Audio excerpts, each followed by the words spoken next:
এখন প্রতিদিনই কিন্তু বৃষ্টি হচ্ছে। তো আজকে বিকেলবেলাও অনেক বৃষ্টি হচ্ছে, তাই ভাই বলছে যে দিদি আজকে একটা পকোড়া বানা না, বিকেলবেলা কিন্তু পকোড়া খেতে বেশ ভালো লাগে। তো কী দিয়ে পকোড়া বানাবো?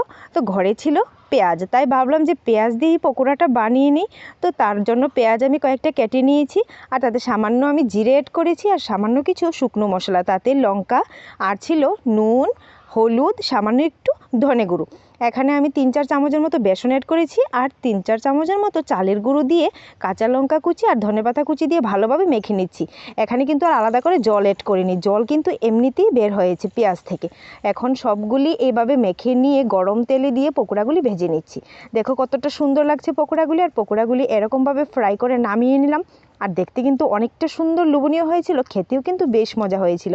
বিকেলবেলা যদি চায়ের সাথে এই পকোড়াটা হয় বা টমেটো সসের সাথে, একদম জমে যাবে। বাই খেয়ে তো অনেক খুশি। এখন প্রতিদিনই কিন্তু